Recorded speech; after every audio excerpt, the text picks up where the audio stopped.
¿Alguna vez te has preguntado cómo comenzó el mal? Voy a revelar el misterio detrás de la caída de Satanás, una historia que desafía nuestra comprensión del bien y del mal. Esto no es simplemente un relato antiguo, es una revelación que puede cambiar tu perspectiva sobre el mundo espiritual y el poder de la elección. Quédate conmigo y descubre secretos ocultos desde la creación del universo. ¿De dónde surgió el primer deseo maligno de Satanás? Originalmente, Dios lo formó como un ángel y creó a todos los ángeles a través del ministerio de su Hijo, el Señor Jesús. No hay criatura que Él no haya creado, como nos dice Juan en el capítulo 1, versículo 3. Todas las cosas fueron hechas y vinieron a la existencia por medio de Él, y sin Él, ni siquiera una sola cosa que existe habría sido hecha. Sin embargo, Dios, al ser santo, no puede estar directamente involucrado en la creación del mal. Por lo tanto, tanto desde la razón como desde la Biblia, es claro que todos los ángeles fueron creados en un estado de santidad y que cada ángel es una creación directa de Dios. Cuando Satanás se rebeló contra Dios, no solo atrajo la ira divina hacia sí, sino también convenció a algunos ángeles a rebelarse contra Dios junto con él. Se estima que 1/3 de los ángeles siguieron a Satanás. En ese momento, Satanás y sus ángeles se convirtieron verdaderamente en seres malignos y hostiles contra Dios, sus planes y la humanidad que Él creó. Los capítulos 28 de Ezequiel, versículos 12 a 19, y 14 de Isaías, versículos 12 a 17, son pasajes importantes que suelen asociarse con el estado original y la caída de Satanás. En Isaías, capítulo 14, versículos 12 a 17, se dice: «¿Cómo caíste del cielo, oh lucero del alba, hijo del amanecer? Tú que debilitabas a las naciones, has sido derribado al suelo. Pero decías en tu corazón: subiré al cielo, elevaré mi trono por encima de las estrellas de Dios. Me sentaré en el monte de la asamblea, en los confines del norte. Ascenderé por encima de las alturas de las nubes, seré semejante al Altísimo. Pero, en realidad, serás llevado al Seol, a las profundidades de la fosa, al reino de los muertos. Los que te vean se detendrán a mirar, reflexionando: este es el hombre que hizo temblar la tierra, que sacudió reinos, que convirtió el mundo en un desierto y derribó sus ciudades. El que no permitió que sus prisioneros regresaran a casa antes de su caída. Satanás parece haber disfrutado de los más altos niveles de poder y prestigio jamás otorgados a una criatura. Primero, su naturaleza. Satanás pertenece a la clase de los querubines, seres angelicales que probablemente son de la más elevada clase y orden. En Ezequiel capítulo 28, versículo 14, leemos: «Tú eras el querubín, ungido que cubre y protege. Yo te puse ahí.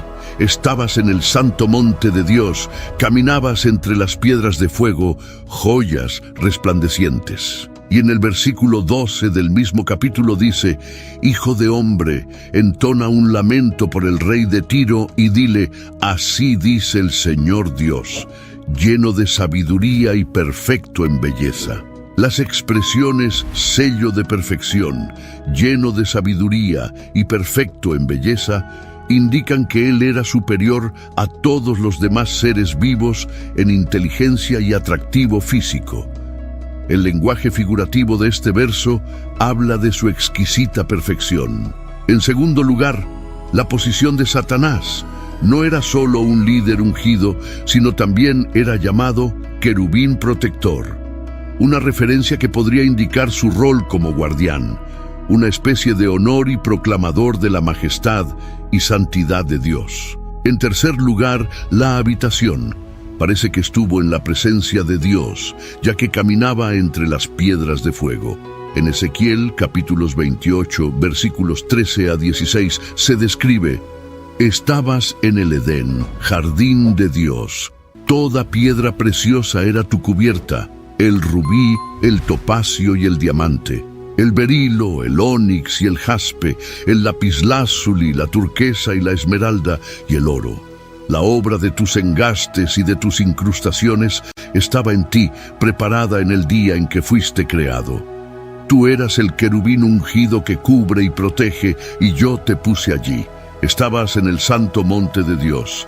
Caminabas entre las piedras de fuego, joyas resplandecientes. Eras íntegro en tus caminos desde el día en que fuiste creado, hasta que se halló iniquidad en ti.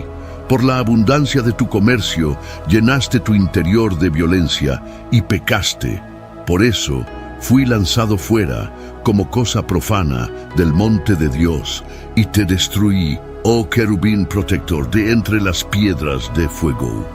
En cuarto lugar, la perfección. Esta frase resume sus cualidades personales y morales. Tenía el sello de perfección y era perfecto en belleza. Era perfecto e irreprochable en sus caminos desde el día en que fue creado hasta cometer su primer pecado. El ángel estaba lleno de sabiduría y belleza, como todo lo que Dios creó. Este ángel era impecable desde el principio y además era particularmente atractivo. Querubines y serafines parecen ser seres celestiales supremos. Todos estos aspectos indican que esta persona tenía la mayor jerarquía entre todos los seres creados en el universo. El ángel estaba en el monte santo de Dios, una referencia a la gloria visible de Dios y al lugar donde Él habita. Este ángel estaba muy cerca del Señor. También caminaba entre las piedras de fuego. El origen de la perversión es un misterio. Dios solo dice que la iniquidad fue encontrada en él. La mejor pista sobre lo que sucedió en la mente de Satanás está en Ezequiel, capítulo 28, versículo 17. Tu corazón se enorgulleció por causa de tu belleza. Corrompiste tu sabiduría por causa de tu esplendor. Yo te lancé por tierra, yo te expuse ante los reyes, para que te contemplen. Su naturaleza orgullosa y su obsesión consigo mismo constituyeron su pecado. Meditando sobre la belleza que Dios le concedió, quedó hechizado por sí mismo y consumido por el orgullo. En Lucas, capítulo 10, versículo 18, Jesús dice: «Vi a Satanás caer del cielo como un rayo». El contexto de estas palabras es el regreso de los 70 discípulos que Jesús envió a evangelizar y preparar su camino hacia Jerusalén. Cuando los 70 regresaron de su misión, se maravillaron al descubrir que incluso los demonios se sometían a ellos, según Lucas, capítulos 10, versículos 17 y 18. Los 70 regresaron con alegría diciendo: «Señor, incluso los demonios se someten a nosotros en tu nombre».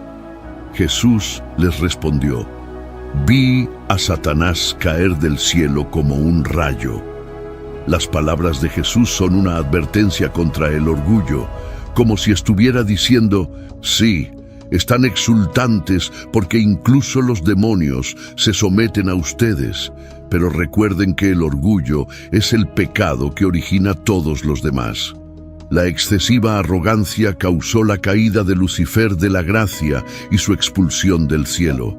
Tengan cuidado de evitar este peligro potencial. Lucifer se exaltó a causa de su orgullo, por lo que Dios lo removió de su posición original en el cielo, como se dice en 1 Timoteo, capítulo 3, versículo 6. No debe ser un recién convertido, para que no se vuelva arrogante y caiga en la misma condena que el diablo sufrió por su arrogancia y orgullo. El pecado explota las bendiciones de Dios para su propio beneficio. Lucifer también llevó a otros ángeles a desviarse del camino que Dios había trazado para ellos. En Ezequiel, capítulos 28, versículos 18 y 19, está escrito: «Profanaste tus santuarios por la multitud de tus pecados y por la enormidad de tu culpa, por la injusticia de tu comercio. Por eso hice surgir un fuego de tu interior que te consumió, y te reduje a ceniza sobre la tierra, a la vista de todos los que te observan. Todos los pueblos y naciones que te conocían quedaron horrorizados contigo. Llegaste a un fin horrible y espantoso, y dejarás de existir. Las palabras comercio e injusticia podrían referirse al acto de atraer a un gran grupo de ángeles a su causa maligna. Su hábitat también fue profanado por su pecado. Acusación y castigo. Debido al pecado de arrogancia y violencia de Satanás, Dios lo expulsó de su posición privilegiada cerca del trono de Dios, fuera del monte de Dios. Es posible que haya sido lanzado a la tierra después de su pecado original, como leemos en la Biblia. Te lancé por tierra. Así, Dios lo acusó de una rebelión flagrante e infundada y lo expulsó de su compañía. Su mayor castigo es el lago de fuego. Cristo dijo en Mateo capítulo 25, versículo 41, «Entonces dirá a los que estén a su izquierda, apartaos de mí, malditos, al fuego eterno preparado para el diablo y sus ángeles, demonios». Su caída fue contra Dios, pero continúa ejerciendo tiranía sobre las personas. Su destino está sellado, pero solo en el juicio final será confinado al lago de fuego. El pecado básico de Satanás parece ser el orgullo, como ya notamos en Ezequiel, capítulo 28, versículo 17. Pablo identifica específicamente el orgullo o la arrogancia como la razón de la condenación sufrida por el diablo. En Ezequiel, capítulo 28, versículo 17, «Tu corazón se enorgulleció por causa de tu belleza, corrompiste tu sabiduría por causa de tu esplendor. Yo te lancé por tierra, yo te expuse ante los reyes para que te contemplen». Isaías ilustra su orgullo expresado en una rebelión determinada. Observen las 5 ocurrencias de yo haré en los versículos 13 y 14. Expresión del pecado. Las 5 declaraciones de yo haré expresan específicamente la autoafirmación y la rebelión de Satanás. Estos comentarios son probablemente retrospectivos de sus objetivos iniciales en su situación original, poco antes de ser expulsado de la presencia de Dios. Esto parece adecuarse a la acusación, probablemente hecha por Dios, en el versículo 13. «Pero dijiste en tu corazón».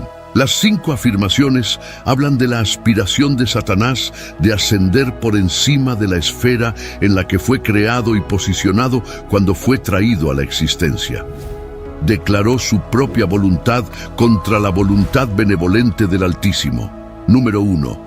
Yo subiré al cielo.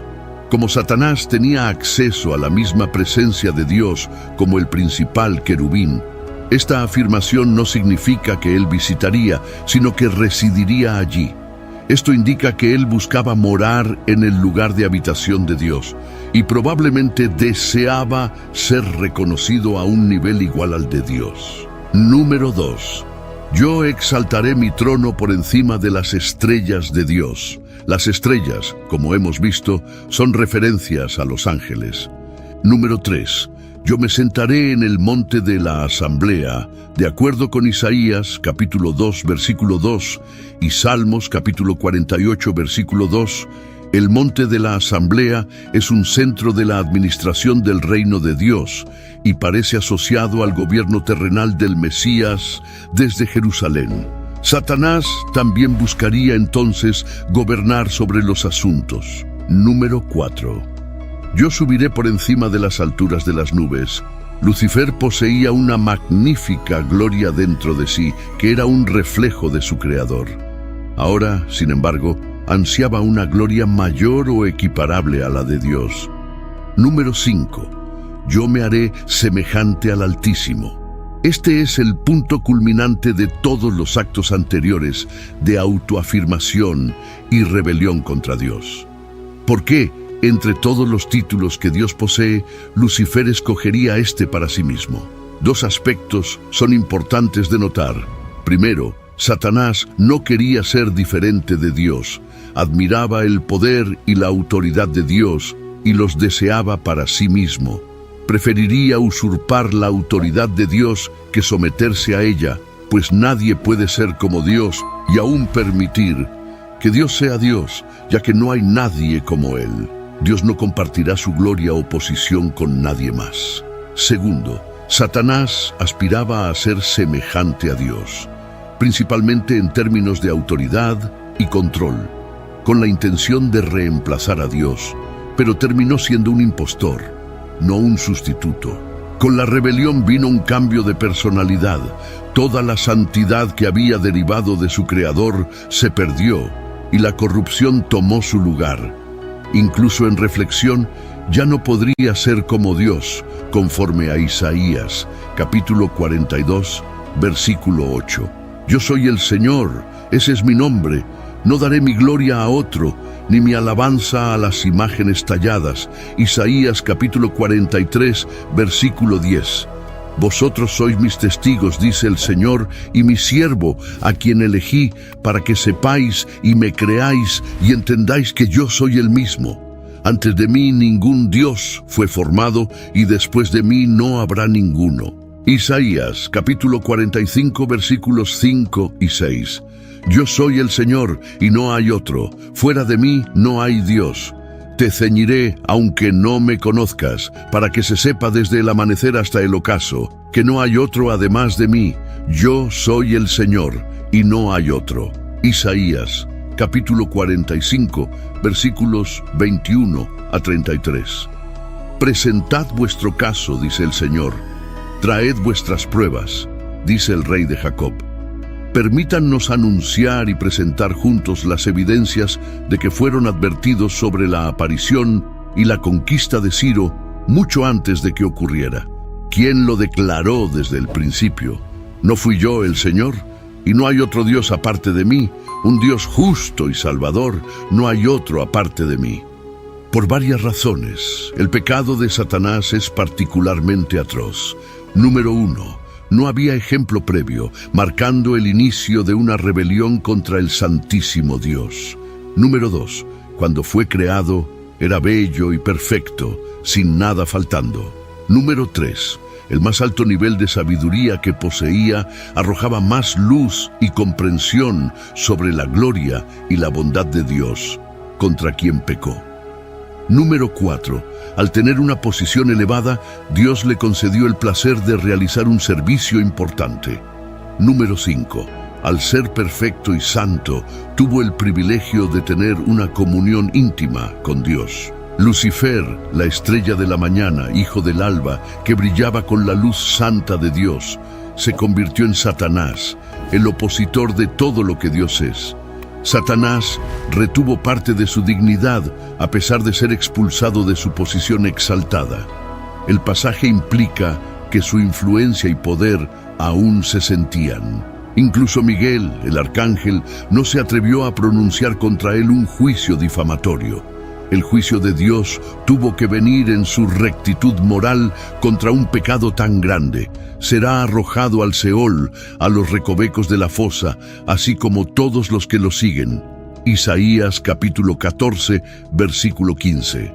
Pero de hecho serás llevado al Seol, a los recovecos de la fosa, a la región de los muertos.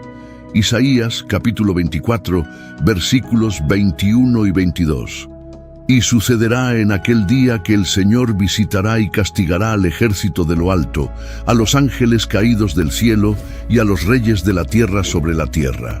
Serán reunidos como prisioneros, son reunidos en la mazmorra, serán encerrados en la prisión y después de muchos días serán visitados y castigados.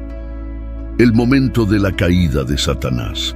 No hay una revelación clara sobre cuándo cayó Satanás, pero hay límites de tiempo que podemos deducir de las evidencias bíblicas. Si asumimos que los ángeles formaban parte de la creación en Génesis 1, versículo 1, entonces su caída ocurrió después de ese punto. En Génesis capítulo 1, versículo 31, está escrito: «Y vio Dios todo lo que había hecho, y he aquí que era muy bueno, y hubo tarde y mañana el sexto día».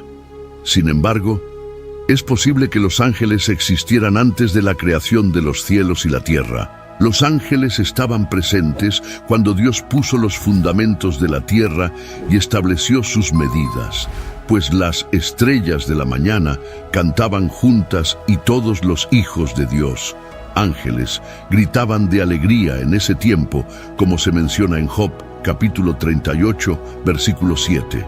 Cuando las estrellas de la mañana juntas alegremente cantaban y todos los hijos de Dios jubilaban, todos los ángeles se regocijaron con Dios en esto.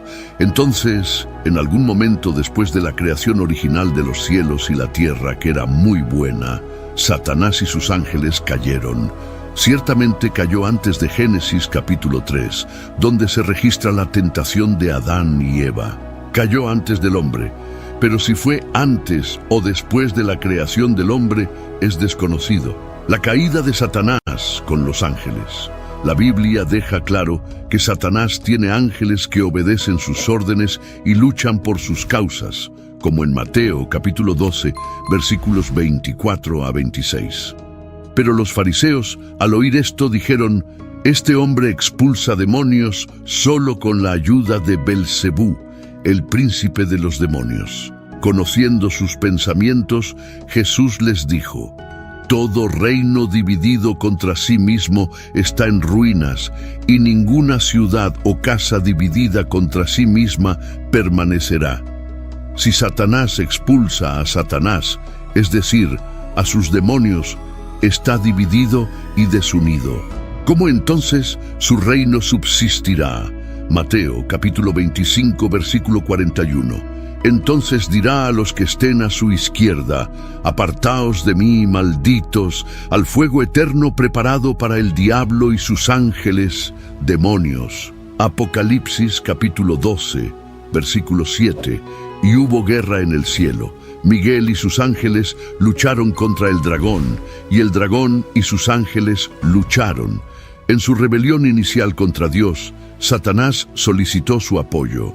La frase «la iniquidad de tu comercio» podría referirse a Satanás vendiendo su causa rebelde a otros ángeles, lo que encaja en su plan de gobernar sobre los ángeles, en Isaías, capítulo 14, versículo 13.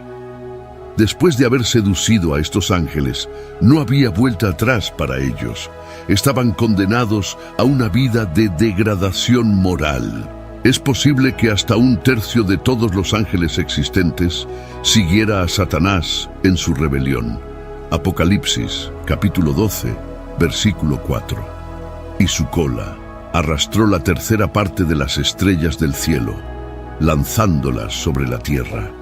Y el dragón se paró delante de la mujer que estaba a punto de dar a luz para devorar a su hijo tan pronto como naciera. Las personas naturalmente se preguntan por qué un Dios bueno y poderoso permitiría la caída de Satanás y sus ángeles. Esto trajo el pecado al universo, afectando a ángeles y a toda la humanidad. Debemos recordar que la misma Biblia que registra el inicio y la continuidad del mal, también presenta a Dios como alguien que es santo, justo y perfecto en todos sus caminos. Uno en cuyos ojos el pecado es extremadamente perverso y digno de juicio. Él no pudo y no promovió ni perpetuó el pecado. Santiago capítulo 1, versículo 13. Que nadie diga cuando sea tentado: «Estoy siendo tentado por Dios», pues Dios no puede ser tentado por el mal, y Él mismo no tienta a nadie. La tentación no proviene de Dios, sino de nuestras propias fallas. Al mismo tiempo, la Biblia retrata a Dios como omnipotente y soberano, teniendo control total sobre todo y sin competidores. Isaías, capítulo 41, versículo 4. ¿Quién ha realizado y hecho esto, llamando a las generaciones desde el principio? Yo, el Señor, soy el primero y con los últimos. Yo soy Él. Isaías, capítulo 43, versículo 13. Aún antes de que hubiera día yo soy, y nadie hay que pueda hacer escapar de mis manos. Operando yo, ¿quién impedirá? Finalmente, Dios castigará eternamente a los malhechores en el lago de fuego, y eliminará la presencia del pecado del universo para siempre, cuando Él haga todas las cosas nuevas. Apocalipsis, capítulo 20, versículos 10 a 15. El diablo que los engañaba fue lanzado al lago de fuego y azufre, donde también están la bestia, anticristo y el falso profeta. Serán atormentados día y noche para siempre. El lago de fuego representa la separación eterna de Dios. Si el nombre de alguien no fue encontrado escrito en el libro de la vida, fue lanzado al lago de fuego. Satanás no era un ángel común. Era un querubín guardián y ungido. Lucifer estaba en medio del fuego de Dios en el pasado eterno. Como el ángel de más alta jerarquía, estaba en la presencia de Dios y lideraba todo el coro angélico en alabanza y servicio a Yahvé. Entonces, ¿cómo podría encontrarse el mal en un ángel de tan alta jerarquía?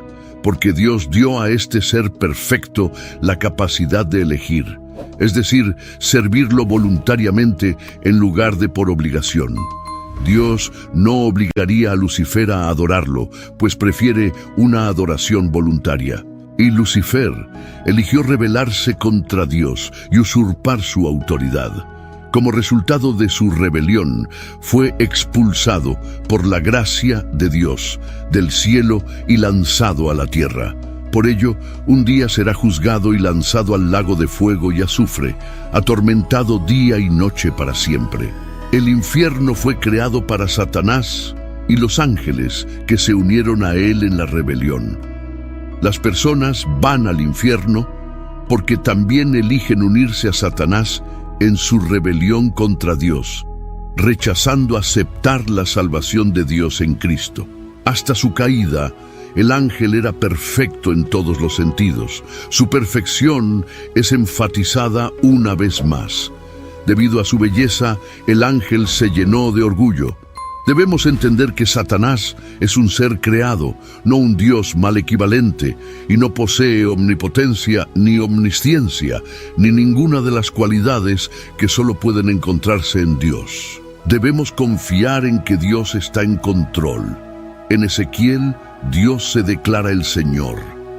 De hecho, a lo largo del libro de Ezequiel, Dios dice que está haciendo algo para que sepan que Él es el Señor.